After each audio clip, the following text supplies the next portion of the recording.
Hi all, എല്ലാവർക്കും geeks PSC അക്കാഡമിയുടെ പുതിയ വീഡിയോയിലേക്ക് സ്വാഗതം. അപ്പോൾ ഇന്ന് നമ്മൾ പഠിക്കാൻ പോകുന്നത് PSCയിലെ പ്രധാനപ്പെട്ട ഒരു ടോപ്പിക്കാണ് യൂറോപ്യന്മാരുടെ ആഗമനം. അപ്പോൾ യൂറോപ്യന്മാരുടെ ആഗമനം, പിന്നെ അതുപോലെ തന്നെ അവരുടെ സംഭാവനകൾ, ഇത് നമുക്ക് പഠിക്കാനുള്ള ടോപ്പിക്കാണ്. ഇതിൽ നമ്മൾ പോർച്ചുഗീസുകാർ, ഡച്ചുകാർ, ബ്രിട്ടീഷുകാർ, ഇവരെല്ലാവരെയും കുറിച്ചിട്ട് നമ്മൾ ഫ്രഞ്ചുകാർ, ഇവരെല്ലാം കുറിച്ചിട്ട് നമുക്ക് പഠിക്കാനുണ്ട്. അപ്പോൾ ഇന്നത്തെ ക്ലാസ്സിൽ നമ്മൾ നോക്കാൻ പോകുന്നത് പോർച്ചുഗീസുകാരെ കുറിച്ചിട്ടാണ് നമ്മൾ നോക്കുന്നത്. ഓക്കെ ആണല്ലോ? അതുപോലെ തന്നെ ആദ്യമായിട്ട് നമ്മുടെ ചാനലൊക്കെ കാണുന്നവരുണ്ടെങ്കിൽ, വീഡിയോസൊക്കെ കാണുന്നവരുണ്ടെങ്കിൽ നമ്മുടെ ചാനലൊന്ന് സബ്സ്ക്രൈബ് ചെയ്തിട്ട് കാണുക. അതുപോലെ വീഡിയോ കാണുന്നവരൊക്കെ ഒന്ന് ലൈക്ക് ചെയ്യുക, നിങ്ങളുടെ അഭിപ്രായങ്ങൾ രേഖപ്പെടുത്തുക, സപ്പോർട്ട് ചെയ്യുക. അപ്പോൾ നമുക്ക് സ്റ്റാർട്ട് ചെയ്യാം. ഇന്ന് നമ്മൾ നോക്കുന്നത് യൂറോപ്യന്മാരുടെ ആഗമനം, സംഭാവനകൾ അല്ലേ. അതിൽ ആദ്യത്തെ ഒരു പോർച്ചുഗീസുകാരെ കുറിച്ചിട്ടാണ് നമ്മൾ ഇന്നത്തെ ക്ലാസ്സിൽ പഠിക്കാൻ വേണ്ടിയിട്ട് പോകുന്നത്. പോർച്ചുഗീസുകാർ അറിയപ്പെടുന്ന പറങ്കികൾ എന്നറിയപ്പെടുന്നത് പോർച്ചുഗീസുകാരാണ്. നോക്കാം നമുക്ക്.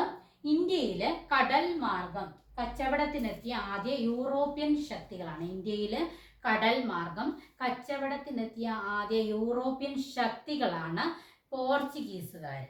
ഓക്കെ, ഇനി ഇന്ത്യയിൽ വന്ന കച്ചവടത്തിനൊക്കെ വന്ന ആദ്യ വിദേശ ശക്തി എന്നെടുത്ത് ചോദിച്ചാൽ അത് ഓർത്തിരിക്കുക. ഇന്ത്യയിലെ കച്ചവടത്തിന് വന്ന വിദേശ ശക്തി എന്ന് പറഞ്ഞാൽ അത് അറബികളാണ്. ഓക്കെ ആണല്ലോ. ഇന്ത്യയിൽ കടൽ മാർഗം കച്ചവടത്തിനെത്തിയ ആദ്യ യൂറോപ്യൻ ശക്തികളാണ് ആര്? പോർച്ചുഗീസുകാർ. ഈ കടൽ മാർഗം എന്ന് പറഞ്ഞു. ഇപ്പൊ എന്തുകൊണ്ടാണ് നമ്മുടെ പോർച്ചുഗീസുകാര് കടൽ മാർഗം ഇന്ത്യയിലേക്ക് കച്ചവടത്തിന് വന്നത്? റോഡുകളൊക്കെ ഇല്ലായിരുന്നു, പിന്നെ എന്തിനാ അവരെങ്ങനെ വന്നത്? അതായത് അപ്പൊ അതെന്തെന്ന് വെച്ചാൽ 1453 ഓട്ടോമൻ തുർക്കികള് കോൺസ്റ്റാന്റിനോപ്പിള് പിടിച്ചടക്കി. എന്നിട്ട് അവരെന്ത് ചെയ്തു എന്നറിയും? ഇപ്പൊ ക്രിസ്ത്യാനി വ്യാപാരികൾക്ക് വേണ്ടിയിട്ട് സിൽക്ക് റൂട്ടിന്റെ പാത അങ്ങ് അടച്ചു. അപ്പൊ ഈ പോർച്ചുഗീസുകാർക്കൊക്കെ ആണെങ്കിൽ നമ്മുടെ ഇന്ത്യയിലേക്ക് വരണമെങ്കിൽ പിന്നെ റോഡ് മാർഗമില്ല, അപ്പൊ അവർക്ക് മറ്റൊരു മാർഗം സ്വീകരിക്കേണ്ടതായിട്ട് വന്നു. അങ്ങനെയാണ് അവര് കടൽ മാർഗം നമ്മുടെ ഇന്ത്യയിലേക്ക് വന്നത്. അപ്പൊ നമ്മുടെ ഇന്ത്യയിലെ നമ്മുടെ യൂറോപ്യന്മാര് ആരൊക്കെയാണ് വന്നത്? പിന്നീട് വന്നത് ആരാണ്? അങ്ങനെ ഏറ്റവും അവസാനം പോയത് ആരാണ്? അങ്ങനെയുള്ള കാര്യങ്ങൾ നോക്കാം. അപ്പൊ നമ്മുടെ ഇന്ത്യയിൽ കച്ചവടത്തിനെത്തിയ ആദ്യ യൂറോപ്യൻ ശക്തികളാണ് പോർച്ചുഗീസുകാർ നമ്മൾ പഠിച്ചു. ആദ്യ വിദേശ ശക്തി ചോദിച്ചാൽ അത് അറബികളാണെന്ന് പഠിച്ചു. അപ്പൊ ഇന്ത്യയിലേക്ക് ആദ്യം വന്ന യൂറോപ്യൻ ശക്തികള് പോർച്ചുഗീസുകാരാണ്. പിന്നെ ഡച്ചുകാര്, പിന്നെ ബ്രിട്ടീഷുകാര്, ഫ്രഞ്ചുകാർ വന്നു. ഈ ഒരു കോഡ് എല്ലാവർക്കും സുപരിചിതമാണ്. ആദ്യമായിട്ട് കാണുന്നവർക്കുണ്ടെങ്കിൽ അവർക്കേ ഉള്ളൂ, ആദ്യമായിട്ട് പഠിക്കാനൊക്കെ ശ്രമിക്കുന്നവർക്കേ ഉള്ളൂ ഈ ഒരു കോഡ് അത്ര. പോഡ ബീഫ, അതായത് ആദ്യം വന്നത് പോർച്ചുഗീസുകാരാണ്, ഡച്ചുകാരാണ്, ബ്രിട്ടീഷുകാരാണ്, പിന്നെ ഫ്രഞ്ചുകാരാണ്. അതാണ് അതിന്റെ ഓർഡർ. ആദ്യം വന്നതും പിന്നെ അവസാനം പോയ ആൾക്കാരും ചോദിച്ചാൽ അത് നമ്മുടെ പോർച്ചുഗീസുകാരാണ്. First came last went. ആദ്യം വന്നതും അവസാനം തിരിച്ചു പോയതും ആരാണ്? പോർച്ചുഗീസുകാരാണ്. അപ്പൊ ഇത്രയും കാര്യങ്ങൾ ഇവിടെ ക്ലിയർ ആയല്ലോ. അപ്പൊ നമ്മുടെ ഈ പോർച്ചുഗീസുകാര് കടൽ മാർഗമാണ് നമ്മുടെ ഇന്ത്യയിലേക്ക് വന്നത്. അതെന്തുകൊണ്ടായിരുന്നു? 1453 ഓട്ടോമൻ തുർക്കികളെ കോൺസ്റ്റാന്റിനോപ്പിള് പിടിച്ചടക്കി. അവരെന്ത് ചെയ്തു? ക്രിസ്ത്യൻ വ്യാപാരികൾക്കൊക്കെ വേണ്ടിയിട്ട് സിൽക്ക് റൂട്ട് പാതയങ്ങ് അടച്ചു. അതുകൊണ്ടാണ് അവരങ്ങനെ കടൽ മാർഗം വന്നത്. അപ്പൊ അതിന് വേണ്ടിയിട്ട് ഇന്ത്യയിലേക്ക് വരാൻ വേണ്ടിയിട്ട് ആദ്യം നമുക്ക് ഇന്ത്യയിലേക്ക് വരണമെന്ന് വിചാരിച്ചാൽ നമുക്കത് എതുവഴിയാണ്? കടൽ മാർഗം വരുവാണെങ്കിലും അത് എതുവഴിയാണ് നമ്മൾ ഇന്ത്യയിലേക്ക് എത്തുന്നതെന്നൊന്നും അറിയാൻ പറ്റത്തില്ലല്ലോ. അങ്ങനെ ആദ്യമായിട്ട് പരിശ്രമം നടത്തി 1488 ബർത്തലോമിയ ഡയസ് അങ്ങനെ നമ്മുടെ ഇന്ത്യയിലേക്ക് വരാൻ വേണ്ടിയിട്ട് യാത്ര തിരിച്ചു. അങ്ങനെ പക്ഷെ നമ്മുടെ ബർത്തലോമിയ ഡയസ് എവിടെ എത്തിച്ചേർന്നെന്നറിയോ? കേപ്പ് ഓഫ് ഗുഡ് ഹോപ്പിലാണ് എത്തിച്ചേർന്നത്. അതായത് ശുഭപ്രതീക്ഷ മുനമ്പിലാണ് എത്തിച്ചേർന്നത്. പക്ഷെ ഇന്ത്യയിലേക്ക് വരാൻ ഇന്ത്യയിലേക്ക് അദ്ദേഹം എത്താൻ വേണ്ടിയിട്ട് സാധിച്ചില്ല. ഓക്കെ ആണല്ലോ. അതിനുശേഷം 1492 കൊളംബസ് ഇന്ത്യയിലേക്ക് വരാൻ വേണ്ടിയിട്ട് യാത്ര തിരിച്ചു. പക്ഷെ കൊളംബസ് എത്തിച്ചേർന്നത് എവിടെയാണ്? അമേരിക്കയിലാണ്. അപ്പൊ അങ്ങനെയാണ് അദ്ദേഹം അമേരിക്ക കണ്ടുപിടിച്ച ആരാണ്? കൊളംബസ് ആണെന്നൊക്കെ നമ്മൾ പറയുന്നത്. അപ്പൊ അദ്ദേഹം അമേരിക്കയിൽ അവിടെ എത്തിച്ചേർന്നപ്പോൾ അദ്ദേഹം അത് ആദ്യം ഇന്ത്യക്കാരാണെന്നാണ് വിചാരിച്ചത്. അദ്ദേഹം ആ അമേരിക്കക്കാരെ എന്ത് വിളിച്ചു? റെഡ് ഇന്ത്യൻസ് എന്നാണ് അദ്ദേഹം വിളിച്ചത്. അപ്പൊ അത്രയും കാര്യങ്ങൾ ക്ലിയർ ആയല്ലോ. അപ്പം 1488 ബർത്തലോമിയ ഡയസ് ആണ് ആദ്യം ഇന്ത്യയിലേക്ക് വരാൻ വേണ്ടിയിട്ട് യാത്ര തുടർന്നത്. അദ്ദേഹം കേപ്പ് ഓഫ് ഗുഡ് ഹോപ്പിലാണ് ശുഭപ്രതീക്ഷ മുനമ്പിലാണ് എത്തിയത്. ശുഭപ്രതീക്ഷ മുനമ്പിൽ ആദ്യം എത്തിച്ചേർന്ന ആരായിരുന്നു? ബർത്തലോമിയ ഡയസ് ആണ്. പിന്നെ 1492 കൊളംബസ് യാത്ര തിരിച്ചു. അദ്ദേഹം എന്താണ് അവിടെ എന്ന് എത്തിച്ചേർന്നത്? അദ്ദേഹം അമേരിക്കയിലാണ് എത്തിച്ചേർന്നത്. അദ്ദേഹം അമേരിക്കയിലെ ജനങ്ങളെ റെഡ് ഇന്ത്യൻസ് എന്നാണ് വിളിച്ചത്. പിന്നെ പറങ്കികൾ, അത് നമ്മൾ ഓൾറെഡി പറഞ്ഞു. പോർച്ചുഗീസുകാർ അറിയപ്പെടുന്ന പേരാണ് പറങ്കികൾ എന്ന് നമ്മൾ പഠിച്ചു. അതിനൊക്കെ ശേഷം അപ്പോൾ എന്താണ്, ഈ രണ്ട് ആൾക്കാരും വന്നിട്ടും അവർക്ക് എന്താണ് നമ്മുടെ ഇന്ത്യയിലേക്ക് എത്താൻ വേണ്ടിയിട്ട് സാധിച്ചോ? ഇല്ല. അങ്ങനെ അവസാനം 1498 മെയ് 20, 1400 വർഷം ദിവസം മാസം ഒക്കെ പഠിച്ചിരിക്കുക. 1498 മെയ് 20 വാസ്കോ ഡ ഗാമ ഇവിടെ എത്തിച്ചേർന്നു നമ്മുടെ ഇന്ത്യയിലെ, അല്ലേ? നമ്മളെവിടെ ഒരു കാപ്പാട് എത്തിച്ചേർന്നു. കാപ്പാട് എവിടെയാണ്? കോഴിക്കോടാണ്. ഈ കാപ്പാട് തുറമുഖം അറിയപ്പെടുന്നത് എന്താണ്? പന്തലായനി ബീച്ച്. പന്തലായനി ബീച്ച് കേട്ടോ.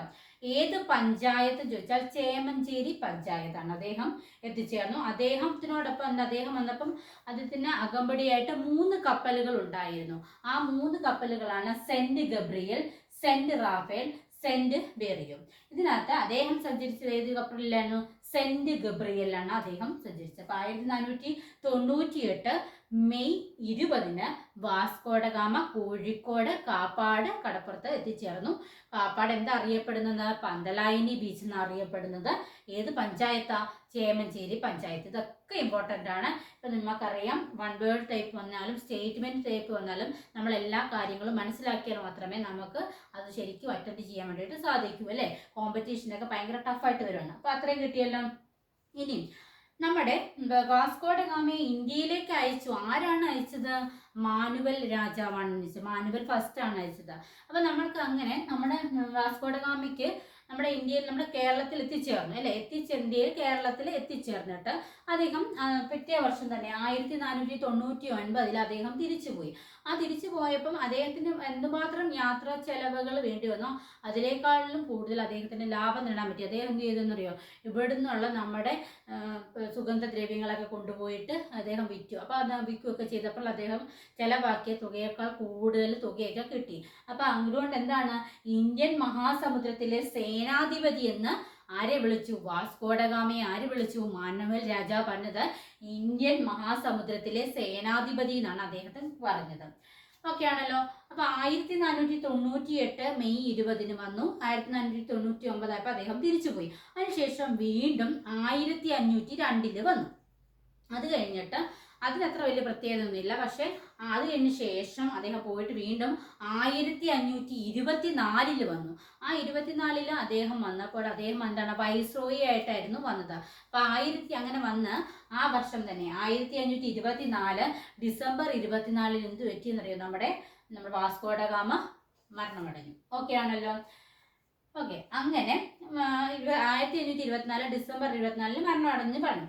ഇനി 1524 ആ മരണമടഞ്ഞ സമയം തൊട്ട് 1539 വരെ അദ്ദേഹത്തിന്റെ ശവശരീരം സൂക്ഷിച്ചിരുന്നത് എവിടെയാണ്? സെന്റ് ഫ്രാൻസിസ് ചർച്ചിലായിരുന്നു സൂക്ഷിച്ചിരുന്നത്. അങ്ങനെ 1539 ശേഷം അതെവിടോട്ട് കൊണ്ടുപോയി? ലിസ്ബണിലേക്ക് കൊണ്ടുപോയി. അവിടെ ജെറോണിമസ് കത്തീഡ്രലിലാണ് പിന്നീട് സംസ്കരിച്ചത്. ഓക്കെ ആണല്ലോ. അപ്പൊ ഇത്രയും കാര്യങ്ങൾ മനസ്സിലായല്ലോ. എന്തൊക്കെയാണ് നമ്മൾ പറഞ്ഞത്? പോർച്ചുഗീസുകാർ അറിയപ്പെടുന്ന പേര് പറങ്കികൾ എന്നാണ് അറിയപ്പെടുന്നത്. ഇന്ത്യയിലെ കടൽ മാർഗം കച്ചവടത്തിനെത്തിയ ആദ്യ യൂറോപ്യൻ ശക്തികളാണ് പോർച്ചുഗീസുകാർ. ഇന്ത്യയിൽ വന്ന ആദ്യ വിദേശ ശക്തി ചോദിച്ചാൽ അറബികളാണ്. ഈ യൂറോപ്യന്മാർ വന്ന ആ ഓർഡർ ചോദിച്ചാൽ പോർച്ചുഗീസ്, ഡച്ചുകാര്, ബ്രിട്ടീഷുകാര്, ഫ്രഞ്ചുകാരാണ്. കോഡ ബീഫ് എന്നാണ്. പിന്നെ നമ്മുടെ ഇന്ത്യയിലേക്ക് വന്ന ആദ്യ യൂറോപ്യൻ ശക്തിയും അവസാനം തിരിച്ചുപോയ യൂറോപ്യൻ ശക്തിയും ആരാണ്? പോർച്ചുഗീസുകാരാണ്. ഈ പോർച്ചുഗീസുകാര് കടൽ മാർഗം വരാൻ കാരണം 1453 ഓട്ടോമൻ തുർക്കികളെ കോൺസ്റ്റാന്റിനോപ്പിൾ പിടിച്ചടക്കിയത് കൊണ്ടാണ്. പിടിച്ചടക്കി. അതിനുശേഷം എന്ത് ചെയ്തു? അവര് ക്രിസ്ത്യൻ വ്യാപാരികളെ സിൽക്ക് റൂട്ട് അവർക്ക് വേണ്ടിയിട്ട് സിൽക്ക് റൂട്ട് പതയങ്ങ് അടച്ചു. അപ്പോൾ അവർക്ക് അതുവഴി നമുക്ക് റോഡ് മാർഗം വരാൻ പറ്റാതായി. അങ്ങനെ കടൽ മാർഗം നമ്മുടെ ഇന്ത്യയിലേക്ക് വരാൻ കാരണം എന്താ? നമ്മുടെ ഇന്ത്യയിലേക്ക് വന്നു. അപ്പോൾ അതുകൊണ്ടല്ലേ അവർക്ക് കച്ചവടങ്ങളും കാര്യങ്ങളൊക്കെ നടത്തി. അങ്ങനെ അവർ നമ്മുടെ കടൽ മാർഗം വന്നു. അപ്പൊ അങ്ങനെ ഇന്ത്യയിലേക്ക് കടൽ മാർഗം വരാൻ വേണ്ടിയിട്ട് ആദ്യമായി ശ്രമിച്ചത് 1488 ബർത്തലോമിയ ഡയസ് ആണ് ശ്രമിച്ചത്. അദ്ദേഹം എത്തിച്ചേർന്നത് ശുഭപ്രതീക്ഷ മുനമ്പിലാണ്, കേപ്പ് ഓഫ് ഗുഡ് ഹോപ്പിലാണ് അദ്ദേഹം എത്തിച്ചേർന്നത്. നമ്മൾ ഇന്ത്യയിലേക്ക് വരാൻ സാധിച്ചോ? ഇല്ല, എത്തിയില്ല അല്ലെ. പിന്നെ 1492 കൊളംബസ് ഇന്ത്യയിലേക്ക് പുറപ്പെട്ടു. ഓക്കെ ആണല്ലോ. പുറപ്പെട്ടപ്പം അദ്ദേഹം എത്തിച്ചേർന്ന എവിടെയാണ്? അദ്ദേഹം അമേരിക്കയിലാണ് എത്തിച്ചേർന്നത്. അദ്ദേഹം അമേരിക്കയിലെ ജനങ്ങളെ കണ്ടപ്പോൾ അത് ഇന്ത്യൻ ജനങ്ങളാണെന്നാണ് വിചാരിച്ചത്. അദ്ദേഹം അമേരിക്കയിലെ ജനങ്ങളെ റെഡ് ഇന്ത്യൻസ് എന്ന് വിളിച്ചു. അങ്ങനെ അപ്പൊ അവർക്ക് രണ്ടുപേർക്കും നമ്മുടെ ഇന്ത്യയിൽ എത്തിച്ചെത്താൻ പറ്റില്ല. പിന്നെ ലാസ്റ്റ് 1498 മെയ് 20 വാസ്കോഡ ഗാമ നമ്മുടെ കോഴിക്കോട് കടപ്പുറത്ത് വന്നിറങ്ങി. അപ്പൊ ആ കാപ്പാട് ബീച്ച് അറിയപ്പെടുന്നത് പന്തലായിനി ബീച്ച് എന്നാണ് അവിടെ അറിയപ്പെടുന്നത്. പിന്നെ ഏത് പഞ്ചായത്താന്ന് ചോദിച്ചാൽ ചേമഞ്ചേരി പഞ്ചായത്താണ്. അദ്ദേഹത്തിന് അകമ്പടിയായിട്ട്, അദ്ദേഹം സഞ്ചരിച്ചെടുത്ത് ഉൾപ്പെടെ അകമ്പടിയായിട്ട് 3 കപ്പലുകൾ ഉണ്ടായിരുന്നു. Saint Gabriel, saint Raphael, saint Berrio. ഇതില് നമ്മുടെ വാസ്കോഡ ഗാമ സഞ്ചരിച്ച കപ്പല് സെന്റ് ഗബ്രിയൽ ആണ്. അദ്ദേഹത്തെ നമ്മുടെ വാസ്കോഡ ഗാമയെ നമ്മുടെ ഇന്ത്യയിലേക്ക് അയച്ചതാരാണ്? മാനുവൽ രാജാവാണ്. മാനുവൽ ഫസ്റ്റ് ആണ്. അദ്ദേഹം നമ്മുടെ വാസ്കോഡ ഗാമയെ ഇന്ത്യൻ മഹാസമുദ്രത്തിലെ സേനാധിപതി എന്നാണ് വിളിച്ചത്. അതിനുശേഷം അദ്ദേഹം 1499 തിരിച്ചുപോയി. 1502 അദ്ദേഹം വാസ്കോഡ ഗാമ വീണ്ടും വന്നു. പിന്നീട് അദ്ദേഹം 1524 വന്നത്. അപ്പൊ 1524 ഡിസംബർ 24 വാസ്കോഡ ഗാമ മരണമടഞ്ഞു. ഓക്കെ ആണല്ലോ. അപ്പൊ 1524 ഡിസംബർ 24 തൊട്ട് 1539 വരെ അദ്ദേഹത്തിന്റെ ശവശരീരം സൂക്ഷിച്ചത് സെന്റ് ഫ്രാൻസിസ് ചർച്ചിലായിരുന്നു സൂക്ഷിച്ചത്. അതിനുശേഷം 1539 ലിസ്ബണിലേക്ക് കൊണ്ടുപോയി. അവിടെ എവിടെയാണ് സംസ്കരിച്ചത്? ജെറോണിമസ് കത്തീഡ്രലിലാണ്. ഓക്കെ ആണല്ലോ. പിന്നെ നമ്മുടെ ഇവിടെ ഒരു സ്ഥലം വാസ്കോഡ ഗാമ എന്ന സ്ഥലമുണ്ട്. വാസ്കോഡ ഗാമ എന്ന സ്ഥലം നമ്മുടെ ഇന്ത്യയിൽ എവിടെയാണെന്നറിയാം? ഗോവയിലാണ് വാസ്കോഡ ഗാമ എന്ന സ്ഥലം. ഇനി മറ്റൊരു ക്വസ്റ്റ്യൻ, സത്യത്തിന്റെ തുറമുഖം എന്നറിയപ്പെടുന്നത് കോഴിക്കോടാണ്. കോഴിക്കോട് ആണ് സത്യത്തിന്റെ തുറമുഖം എന്നറിയപ്പെടുന്നത്. കോഴിക്കോട് ബീച്ചാണ്. ഇപ്പൊ ഇത്രയും കാര്യങ്ങൾ ഇവിടെ കിട്ടി. ഇപ്പൊ ഈ വാസ്കോഡ ഗാമ വന്നു പോയി എന്നുള്ള കാര്യങ്ങളൊക്കെ നമ്മൾ മനസ്സിലാക്കി. ഇത് കൂടാതെ പിന്നെ അതിൻ്റെ ഇടയ്ക്ക് ഇടയ്ക്കുള്ള ഒരു സമയങ്ങളിലും നമ്മുടെ അങ്ങോട്ട് ആൾക്കാർ വന്നിരുന്നു. അതായത് 1500 പെട്രോ അൽവാരിസ് കബ്രാളാണ് ഇന്ത്യയിൽ എത്തിച്ചേർന്നത്. 1500 പെട്രോ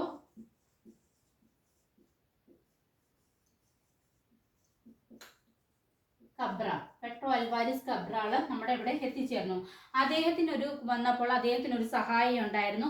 അദ്ദേഹത്തിന്റെ സഹായിയുടെ പേരാണ് ഐറിസ് കൊറിയ.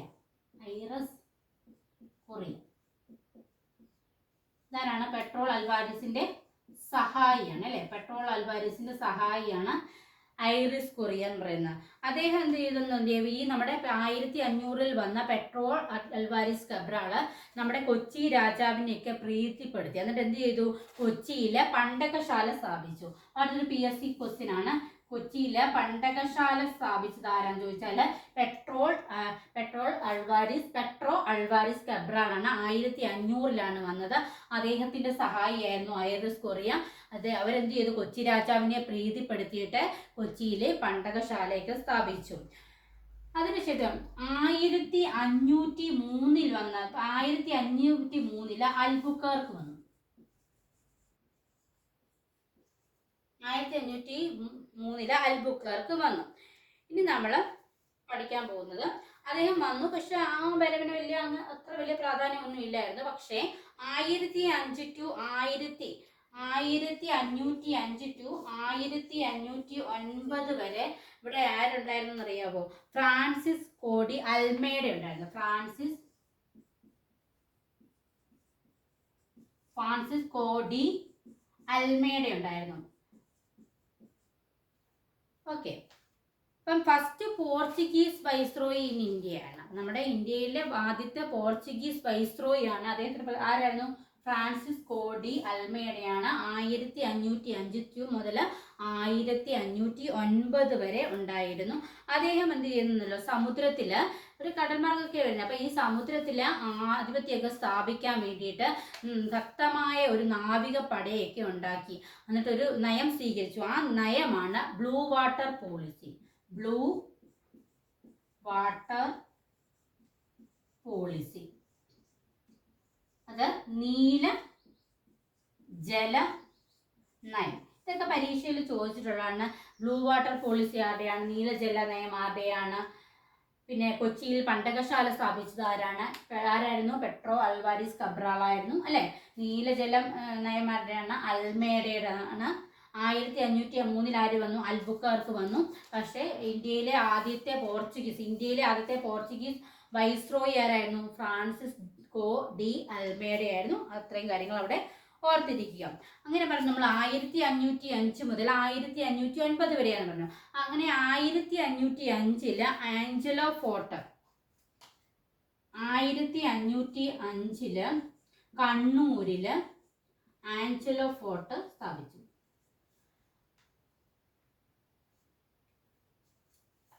ആഞ്ചലോ ഫോർട്ട് സ്ഥാപിച്ചു.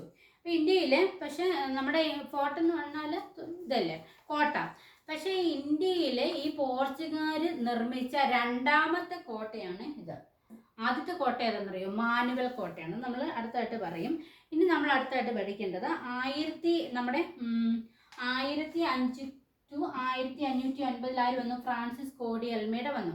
ഇനി ഒരു 1503 നമ്മൾ പറഞ്ഞു അൽബുക്കർക്ക് എത്തിയെന്ന് നമ്മൾ പറഞ്ഞായിരുന്നു. പക്ഷേ അത് അതിനുശേഷം എന്താണ് 1503 പ്രത്യേകത എന്ന് വെച്ചാൽ മാനുവൽ കോട്ട പണിതത് 1503 കേട്ടോ. ഫസ്റ്റ് ഫോർട്ട് ബൈ പോർച്ചുഗീസ്, അതായത് പോർച്ചുഗീസുകാരെ ഇന്ത്യയിൽ നിർമ്മിച്ച ആദ്യത്തെ കോട്ടയാണ് മാനുവൽ കോട്ട എന്നറിയപ്പെടുന്നത്. ഈ മാനുവൽ കോട്ടയുടെ പേരെന്താണെന്നറിയാവോ? മാനുവൽ കോട്ടയുടെ മറ്റ് പേരുകളാണ് വൈപ്പിൻ കോട്ട, ആയക്കോട്ട, കൊച്ചിക്കോട്ട, ആഴിക്കോട്ട എന്നൊക്കെ. വൈപ്പിൻ കോട്ട, ആയക്കോട്ട, കൊച്ചിക്കോട്ട, പിന്നെ ഏതാണ് അഴിക്കോട്ട അല്ലെങ്കിൽ ആഴിക്കോട്ട. ഇതൊക്കെ മാനുവൽ കോട്ട അറിയപ്പെടുന്ന പേരാണ്. ഓക്കെ ആണല്ലോ. ഇനി നമ്മൾ അടുത്തതിലേക്ക് പോവാണ്.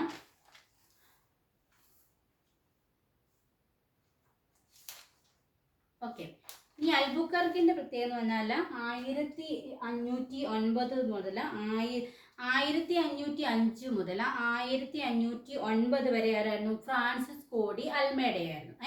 1509 മുതൽ 1515 വരെ ആര് വന്നെന്നറിയോ? നമ്മുടെ അൽബുക്കർക്ക് വീണ്ടും വന്നു. പക്ഷെ അപ്പം വന്നപ്പോൾ അദ്ദേഹം വൈസ്രോയി ആയിട്ട് നിന്ന്. അപ്പോൾ ഇന്ത്യയിലെ രണ്ടാമത്തെ വൈസ്രോയി എന്ന് പറയുന്നത് നമ്മുടെ അൽബുക്കർക്കാണ്. പിന്നെ അന്നേരമാണ് പിന്നെ ഈ 1503 മാനുവൽ കോട്ടയൊക്കെ പണിത കാര്യം നമ്മൾ പറഞ്ഞു. ഇനി 1510 അദ്ദേഹം എന്ത് ചെയ്യുന്നു? ബീജാപ്പൂർ സുൽത്താനെയൊക്കെ പരാജയപ്പെടുത്തിയിട്ട് ഗോവ പിടിച്ചെടുത്തു. ആര്? അൽബുക്കർക്ക്. നോക്കിക്കേ, 1505 മുതൽ 1509 വരെ ഒരാളുടെ കാര്യം പറഞ്ഞു. പിന്നെ 1509 മുതൽ 1515 വരെ ഉള്ള കാര്യം പറഞ്ഞു അൽബുക്കർക്ക്. അതിൻ്റെ ഇടയ്ക്കാണ് 1510 ബീജാപ്പൂർ സുൽത്താനെയൊക്കെ പരാജയപ്പെടുത്തിയിട്ട് ഗോവ പിടിച്ചെടുത്തിട്ട്. എന്നിട്ട് എന്ത് ചെയ്തെന്ന് അറിയാം? അതിൻ്റെ ആസ്ഥാനം കൊച്ചിയിൽ നിന്നും ഗോവയിലേക്കൊക്കെ മാറ്റി. അതുപോലെ തന്നെ കാർഡ്സ് നികുതി ഏർപ്പെടുത്തി. കാർഡ്സ് അല്ലെങ്കിൽ കാർട്ടസ് നികുതിയൊക്കെ ഏർപ്പെടുത്തി. അവിടെ ഓർത്തിരിക്കുക. അപ്പോൾ ആ കൂട്ടത്തിൽ തന്നെ ആ ഒരു വർഷത്തിനോട് അടുപ്പിച്ചുള്ള ഒരു കാര്യമാണ് 1513 ഈ നമ്മുടെ പോർച്ചുഗീസുകാരും സാമൂതിരിമാരും തമ്മിൽ ഒരു സന്ധിയിൽ ഏർപ്പെട്ടു. 1513 ഒരു സന്ധി, അതേതാണ്? കണ്ണൂർ സന്ധിയാണ്. പിന്നെ അതുപോലെ തന്നെ 1540 തന്നെ 40 കാര്യം കൂടെ പറയാണ്. പോർച്ചുഗീസുകാരും നമ്മുടെ സാമൂതിരികാരും തമ്മിൽ മറ്റൊരു സന്ധിയിൽ ഏർപ്പെട്ടു. ആ സന്ധിയാണ് പൊന്നാനി സന്ധി. അപ്പോൾ 1513 സന്ധി ഏതാണ്? കണ്ണൂർ സന്ധിയാണ്. 1540 പൊന്നാനി സന്ധി. ആ കൂടത്തിൽ തന്നെ അങ്ങ് പഠിച്ചു പോകും. അങ്ങനെ 1531 ചാലിയം കോട്ട വന്നു, കോഴിക്കോട്. നമ്മുടെ എന്തിനു വേണ്ടിയിട്ടാണ് ചോദിച്ചാൽ നമ്മുടെ കുഞ്ഞാലി മരക്കാരുണ്ട്. അപ്പം ഈ കുഞ്ഞാലി മരക്കാരുടെ ആക്രമണത്തിൽ നിന്നുമൊക്കെ രക്ഷ നേടാൻ വേണ്ടിയിട്ട് 1531 നമ്മുടെ പോർച്ചുഗീസുകാരെ കോഴിക്കോട് ചാലിയം കോട്ട പണിതു. ചാലിയം കോട്ട 1531 പണിതു. ആരിൽ നിന്ന്? കുഞ്ഞാലി മരക്കാരിൽ നിന്നൊക്കെ രക്ഷ നേടാൻ വേണ്ടിയിട്ട് ഈ പോർച്ചുഗീസുകാരെ കോഴിക്കോട് എന്താണ് 1531 ചാലിയം കോട്ടയൊക്കെ പണിതു. ഈ ചാലിയം കോട്ട അറിയപ്പെടുന്നത് സാമൂതിരിയുടെ കണ്ടത്തിലേക്ക് നീട്ടിയ പീരങ്കി എന്നാണ് അറിയപ്പെടുന്നത്. സാമൂതിരിയുടെ കണ്ടത്തിലേക്ക് നീട്ടിയ പീരങ്കി എന്നൊക്കെ അറിയപ്പെടുന്നു. എന്നിട്ട് ഈ കുഞ്ഞാലി മരക്കാറ് മൂന്നുണ്ട്. കുഞ്ഞാലി മൂന്നാമനാണ് ഈ ചാലിയങ്കോട്ട തകർത്തത്. ഓക്കെ. എന്നിട്ട് അദ്ദേഹം കോഴിക്കോട് ഇരിങ്ങൽ കോട്ട പണിതു. കോഴിക്കോട് ഇരിങ്ങൽ. അപ്പം ഈ ചാലിയം കോട്ട തകർത്തതാരാണ്? കുഞ്ഞാലി മൂന്നാമൻ. അപ്പോൾ ഓർത്തിരിക്കുക, ചാലിയം എന്നുള്ളതിന് എത്ര അക്ഷരമുണ്ട്? 3 അക്ഷരമുള്ള. അപ്പം കുഞ്ഞാലി എത്രാമനാന്നുള്ളത് അവിടെ നമുക്ക് കിട്ടും. കുഞ്ഞാലി മൂന്നാമനാണത് തകർത്തത്. എന്നിട്ട് അദ്ദേഹം ഇരിങ്ങൽ കോട്ട പണിതു. ഇരിങ്ങൽ കോട്ട പണിതു. ഓക്കെ. അപ്പൊ ഈ നമ്മൾ പറഞ്ഞു കുഞ്ഞാലി മരക്കാറ് ഈ കോട്ട തകർത്തു എന്ന് നമ്മൾ പറഞ്ഞു. അപ്പൊ അദ്ദേഹത്തിന്റെ ആ വിജയം ഉണ്ടല്ലോ, ആ വിജയത്തെയൊക്കെ പ്രകീർത്തിച്ചുകൊണ്ട് ഫത്ഹുൽ മുബീൻ എന്ന് പറഞ്ഞ എഴുതിയത് ഖാസി മുഹമ്മദ് ആണ്. ഒരു കൃതി എഴുതി. ഫത്ഹുൽ മുബീന് എഴുതി ആരാണ്? ഖാസി മുഹമ്മദ് എഴുതി. ഓക്കെ ആണല്ലോ. ഇനി നമുക്ക് അടുത്തായിട്ട് നോക്കാനുള്ളത് കുഞ്ഞാലി മരക്കാരെ കുറിച്ചിട്ടാണ് നോക്കേണ്ടത്. അപ്പൊ കുഞ്ഞാലി മരക്കാരെ എത്ര പേരുണ്ടെന്ന് വെച്ചാൽ 4 പേരുണ്ട്. കുഞ്ഞാലി 1 ഉണ്ട്, കുഞ്ഞാലി 2 ഉണ്ട്, 3 ഉണ്ട്, 4 ഉണ്ട്. ഇത്രയും പേരെ നമ്മൾ അറിഞ്ഞിരിക്കണം. ഇതില് കുഞ്ഞാലി ഒന്നാമൻ. അപ്പോൾ കുഞ്ഞാലി ഒന്നാമന്റെ ശരിയായ നാമം എന്ന് പറഞ്ഞാൽ കുട്ടി അഹമ്മദ് അലിയാണ്. കുട്ടി അഹമ്മദ് അലി. കുഞ്ഞാലി ഒന്നാമന്റെ പേര് കുട്ടി അഹമ്മദ് അലിയാണ്. ഇനി കുഞ്ഞാലി സെക്കൻഡിന്റെ പേര് കുട്ടി പോക്കർ അലിയ. ഇച്ചിരി പോക്കിയാണെന്ന് ഓർത്തി നമ്മുടെ കുട്ടി പോക്കർ അലി എന്നാണ്. പോക്കർ അലി. കുട്ടി അഹമ്മദ് അലി, പോക്കർ അലി. ഇനി കുഞ്ഞാലി മൂന്നാമന്റെ പട്ട് മരക്കാറ്,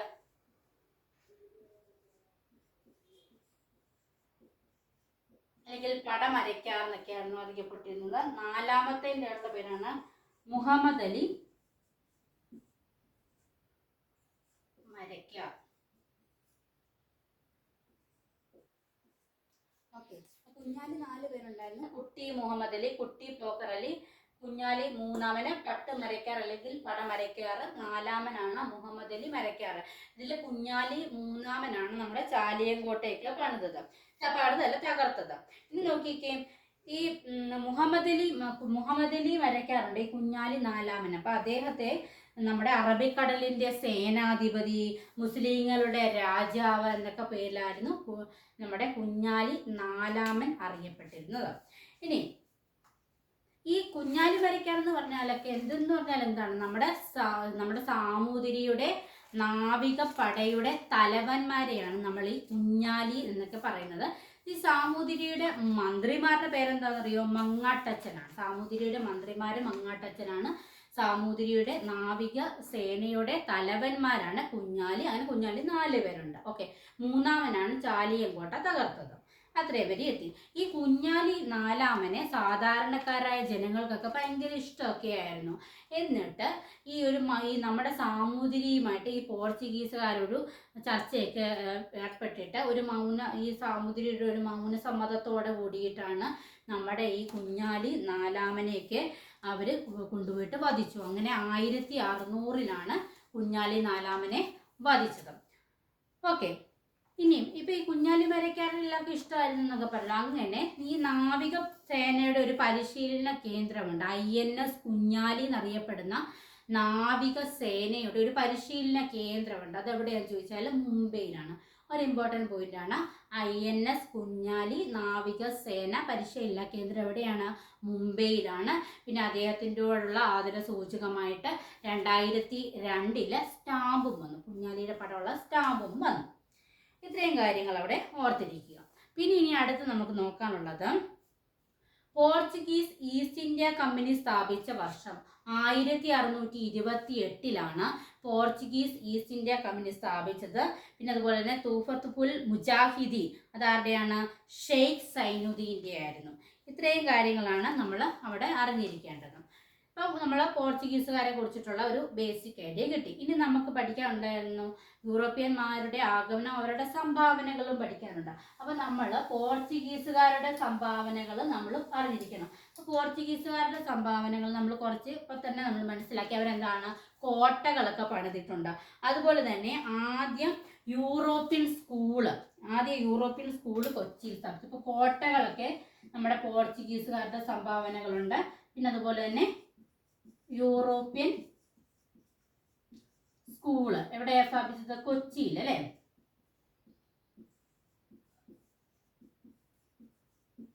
യൂറോപ്യന്മാരുടെ സംഭാവനകൾ, കോട്ടകൾ ഉണ്ടായിരുന്നു. അതുപോലെ തന്നെ ആദ്യം യൂറോപ്യൻ സ്കൂൾ സ്ഥാപിച്ചു.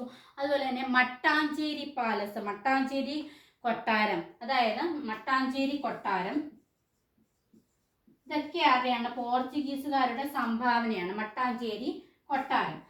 ഈ മട്ടാഞ്ചേരി കൊട്ടാരം 1555 നമ്മുടെ വീരകേരള വർമ്മ രാജാവിന് അവർ നിർമ്മിച്ചു നൽകി. 1555 ആർക്കാണ്? വീരകേരള വർമ്മ രാജാവിന് നിർമ്മിച്ചൊക്കെ നൽകി. എന്നിട്ട് അതിനൊക്കെ ശേഷം 1663 നമ്മുടെ ഡച്ചുകാർ, പിന്നെ വന്ന നമ്മുടെ പോർച്ചുഗീസുകാരന് ശേഷം വന്ന ഡച്ചുകാരില്ലേ, അവര് ഈ മട്ടാഞ്ചേരി പാലസ് പുതുക്കി പണിതു. പിന്നെ അത് നമ്മുടെ ഡച്ച് കൊട്ടാരം എന്ന പേരിലും അറിയപ്പെടുന്നുണ്ട്. പക്ഷേ ഈ മട്ടാഞ്ചേരി കൊട്ടാരം അല്ലെങ്കിൽ ഡച്ച് കൊട്ടാരം ആരുടെ സംഭാവനയാണെന്ന് ചോദിച്ചാൽ അത് പോർച്ചുഗീസുകാരുടെ സംഭാവനയാണ്. നമ്മുടെ ഡച്ച് കൊട്ടാരം എന്നറിയപ്പെടുന്നു എന്നുള്ളൂ, കാരണം അവർ പുതുക്കി പണിതതിനാൽ ഡച്ച് കൊട്ടാരം എന്ന പേരിലും അറിയപ്പെടുന്നു. പക്ഷെ മട്ടാഞ്ചേരി കൊട്ടാരം ആദ്യം പണിത് ആരായിരുന്നു? നമ്മുടെ പോർച്ചുഗീസുകാരാണ്. 1555 വീരകേരള വർമ്മ രാജാവിന് അവർ സമർപ്പിക്കുകയാണ് ചെയ്തത്, അല്ലെങ്കിൽ സമ്മാനിക്കുകയാണ് ചെയ്തത്. പിന്നെ എങ്ങനെ പേര് മാറിയെന്നറിയാമല്ലോ. അപ്പം അത് ആരുടെ സംഭാവനയെന്ന് ചോദിച്ചാൽ നമ്മളത് പോർച്ചുഗീസുകാരുടെ സംഭാവന എന്നൊക്കെ പറഞ്ഞു. പിന്നെ ഈ പോർച്ചുഗീസുകാരുടെ മറ്റൊരു സംഭാവനയാണ് വാസ്തുവിദ്യ. അവരുപയോഗിച്ചിരുന്ന വാസ്തുവിദ്യയുടെ ഒരു ശൈലി ഉണ്ട്, അതായത് ഗോതിക് ശൈലിയിലായിരുന്നു. ഗോതിക് ശൈലി, വാസ്തുവിദ്യകളൊക്കെ ഗോതിക് ശൈലിയിലായിരുന്നു. അത് അവരുടെ ഒരു സംഭാവനയാണ്. അപ്പൊ ആ രീതിയിൽ സെന്റ് ഫ്രാൻസിസ് ചർച്ച്, കൊച്ചിയിലെ സെന്റ് ഫ്രാൻസിസ് ചർച്ചും ബോംജീസ് ചർച്ച് ഗോവ എന്ന് എഴുതിയേക്കാം. സെന്റ് ഫ്രാൻസിസ് ചർച്ച്,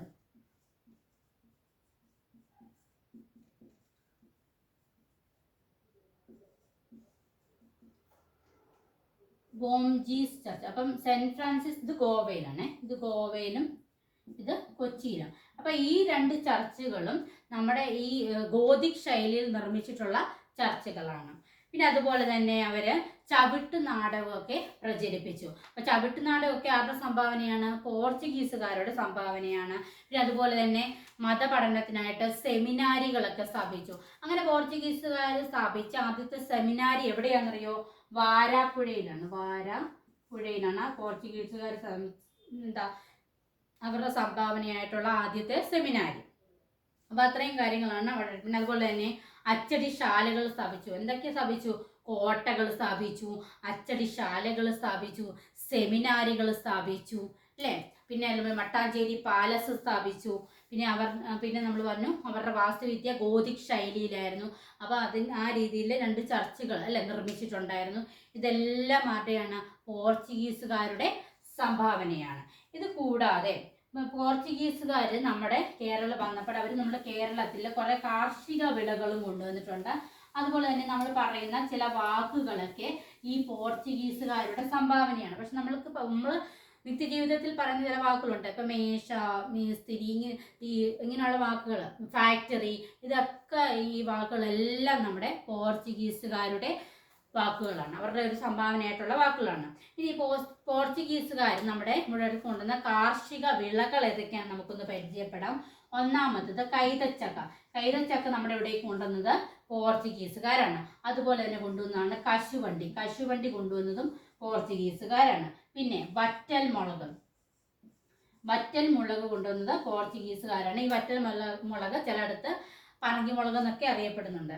പിന്നെ പപ്പായ കൊണ്ടുവന്നത് പോർച്ചുഗീസുകാരാണ്. പേരയ്ക്ക കൊണ്ടുവന്നത് പോർച്ചുഗീസുകാരാണ്. ആത്തയ്ക്ക കൊണ്ടുവന്നത് പോർച്ചുഗീസുകാരാണ്. പിന്നെ അതുപോലെ തന്നെ മരച്ചീനി, റബ്ബർ, ഇതൊക്കെ കൊണ്ടുവന്ന ആരാണ്? നമ്മുടെ ഇങ്ങോട്ട് കൊണ്ടുവന്നത് പോർച്ചുഗീസുകാരാണ്. ഏതൊക്കെയായിരുന്നു? കൈതച്ചക്ക, കശുവണ്ടി, വറ്റൽമുളക്, പപ്പായ, പേരയ്ക്ക, ആത്തയ്ക്ക, മരച്ചീനി, റബ്ബർ, ഇതൊക്കെ കൊണ്ടുവന്നത് ആരാണ്? പോർച്ചുഗീസുകാരാണ് നമുക്ക് ഇവിടേക്ക് കൊണ്ടുവന്നത്. ഇനി അവർ കൊണ്ടുവന്ന ചില വാക്കുകളാണ് ഫാക്ടറി, ചാവി, ചാവി എന്ന് പറഞ്ഞാൽ നമ്മൾ കീ. പിന്നെ മേസ്തിരി, മേസ്തിരി, കുഷിനി, ചായ, ജനൽ, വിജാഗിരി, മേശ, കസേര, അലമാര, വരാന്ത, ബെഞ്ച്, ലേലം, വികാരി, പിന്നെ കൊന്ത, മുറം, പതക്കം, റാന്തൽ. ഇത് പോർച്ചുഗീസ് കണ്ടുകൊണ്ടുന്ന വാക്കുകളും ഇത് കൃഷിക്ക് ആവശ്യമായിട്ടുള്ള വിളകൾ, കൃഷി വിളകൾ, കാർഷിക വിളകൾ. ഓക്കെ, വാക്കുകൾ ഫാക്ടറി, ചാവി, മേസ്തിരി, കുഷിനി, ചായ, ജനൽ, വിജാഗിരി, മേശ, കസേര, അലമാര, വരാന്ത, ബെഞ്ച്, ലേലം, വികാരി, കൊന്ത, മുറം, പതക്കം, റാന്തൽ. ഇതൊക്കെ കൊണ്ടുവന്നത് പോർച്ചുഗീസുകാരാണ്. നമ്മളിത് ചില എല്ലാം അല്ല മേശ, കസേര എന്നൊക്കെ നമ്മൾ പറയുന്നുണ്ട്, പക്ഷെ നമ്മൾ അറിയുന്നില്ല പോർച്ചുഗീസുകാരുടെ സംഭാവനയാണ്. അപ്പം ഇനി അറിയുക, പഠിക്കുക. അപ്പം ഈ ഒരു ഇതോടെ കൂടി നമ്മുടെ ആ പോർച്ചുഗീസുകാരെന്നുള്ള പോർഷനിൽ പഠിക്കേണ്ട എല്ലാ കാര്യങ്ങളും കംപ്ലീറ്റ് ആയിട്ടുണ്ട്. നിങ്ങൾ നോട്ട് എഴുതി വെച്ച് തന്നെ പഠിക്കുക. അപ്പോൾ നമുക്ക് നോട്ടൊക്കെ എഴുതാൻ മടിയായിരിക്കും അല്ലേ, പക്ഷേ അങ്ങനെ എഴുതി വെച്ച് പഠിച്ച് കഴിഞ്ഞാൽ അത് ഓർമ്മയിൽ നിൽക്കും. അപ്പോൾ ഞാൻ അങ്ങനെ തയ്യാറാക്കിയിട്ടുള്ള എനിക്ക് പഠിക്കാൻ നമ്മളൊക്കെ ക്ലാസ് എടുക്കാനും എനിക്ക് പഠിക്കാനും ഒക്കെ തയ്യാറാക്കിയിട്ടുള്ള നോട്ട് വെച്ച് ഞാനും പറഞ്ഞു തരുന്നത്. അപ്പോൾ അത് നമുക്ക് ഭയങ്കര യൂസ്ഫുൾ ആയിരിക്കും. അപ്പോൾ അത്രയേ ഉള്ളൂ. നമുക്ക് അടുത്ത വീഡിയോയിൽ വീണ്ടും കാണാം. അതുവരെ എല്ലാവർക്കും ബൈ. Thank you.